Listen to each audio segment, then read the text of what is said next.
बिस्मिल्लाहिर्रहमानिर्रहीम। अस्सलाम वालेकुम दोस्तों, कैसे हैं आप सब। ग्रीन कैरी चैनल में खुश आमदीद। हमारे पास बहुत सारे फ्लावर के और सब्ज़ियों के बीज हैं जिनको हमने कलेक्ट करके आज धूप में सुखाने के लिए रखा है। तो बीजों को कैसे सेव करें, इनको कैसे इकट्ठा करें और इनको बीजों को मुख्तलिफ़ किस्म की बीमारियों से कैसे बचाएं, ये सब जानने के लिए हमारे चैनल को लाइक, शेयर और सब्सक्राइब ज़रूर करें और हमारी वीडियो को एंड तक देखें ताकि आपको बीजों को सेव करने के अच्छे अच्छे तरीके मालूम हो सकें। तो फ़र्स्ट ऑफ़ ऑल ये हमारे पास बहुत ही ज़बरदस्त किस्म की फूलों की वैरायटी है। तो इसका जो बीज है वो बहुत ही बारीक है, तो इसको तलाश करना बहुत ही मुश्किल काम है। तो हमने जैसे जैसे ये बीज पकते गए इनको काट काट कर रख लिया। तो इन बीजों को सेव करना इतना मुश्किल नहीं है। इनको बीजों को सेव करने के लिए सबसे पहले तो ये बात याद रखें कि जो आपके पास गार्डन में फ्लावर होते हैं, काफ़ी सारी वैरायटी होती है, उनमें से एक एक पौधे को चूज़ कर लें कि इस पौधे से हमने सिर्फ बीज लेने हैं और जितने भी ज़्यादा इस पर फ्लावर आएंगे, कम आए या ज़्यादा आएँ, तो हमने इससे बीज अपना कलेक्ट करना है। तो बाज़ ऐसा होता है कि हम जो स्टार्टिंग में फ्लावर होते हैं वो पौधे के बिल्कुल ज़बरदस्त किस्म के अच्छी ग्रोथ वाले होते हैं और फ्लावर का साइज़ भी उनका बड़ा होता है और उनके बीज भी मोटे होते हैं। तो हम पौधे से ज़्यादा फ्लावर लेने के लिए उनको कट करके फेंक देते हैं और इंतज़ार करते रहते हैं कि लास्ट में हम इनके बीजों को सेव करेंगे। तो मेरे ख़्याल में ऐसा करना बिल्कुल गलत है। तो बेहतर तरीका यही है कि गार्डन में काफ़ी सारे जो फ्लावर के पौधे होते हैं उनमें से एक पौधे को सिलेक्ट करके रखना चाहिए कि इससे हमने सिर्फ सीड हासिल करने हैं। तो ये हमारे पास पेटूनिया के बीज हैं, इसके साथ सेनेरिया के बीज हैं जो हमने अपने एक एक पौधे को मुकम्मल तौर पर सीडलिंग के लिए रख दिया। और बाद तो हमारे पास ऐसे पौधे हैं जो कि मुकम्मल तौर पर सीडलिंग देने के बाद हम वो सूख गए थे और हमने उसको कट करके उनके बीजों समेत उसको उठा के रख लिया है। तो ये हमारे पास आइस प्लांट के बीज हैं जो हमने एक मुकम्मल पौधा, कम से कम इसके ऊपर 20 से 25 फूल थे, सब अच्छी तरह पक कर तैयार हो गए थे और हमने इसको उठा के सूखने के बाद इसको महफूज कर लिया है।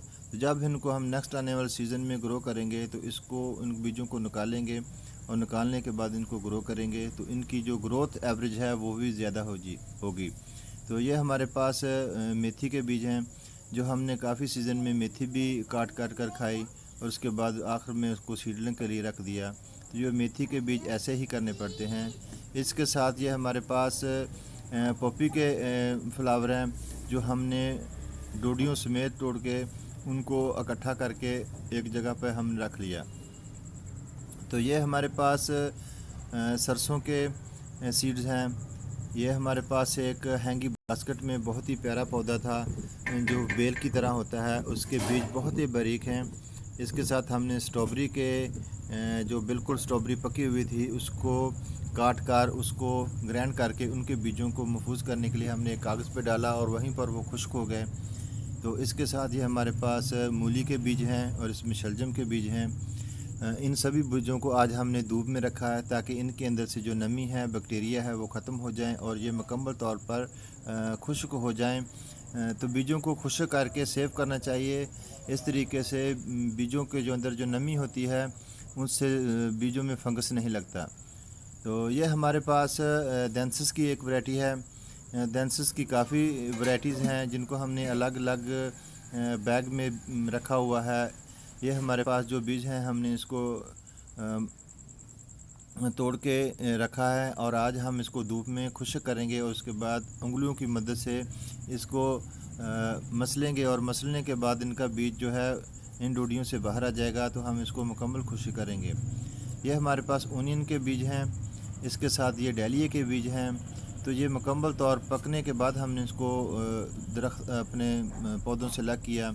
ये सौंफिया है और ये हमारे पास सूरजमुखी के बीज हैं जो मुकम्मल तौर पक कर तैयार हो चुके थे और अभी इनमें से बीज जो थे वो ज़मीन पर गिर रहे थे, तो हमने इनको शाखों से कट करके थैलियों में महफूज कर लिया। तो इस तरह जो बीजों की ग्रोथ एवरेज होती है वो बहुत ही ज़बरदस्त होती है। 80% से ऊपर इनकी ग्रोथ एवरेज होती है और इनमें बीज भी काफ़ी मोटे और अच्छे होते हैं। ये हमारे पास हेलिचेरिसिम के बीज हैं।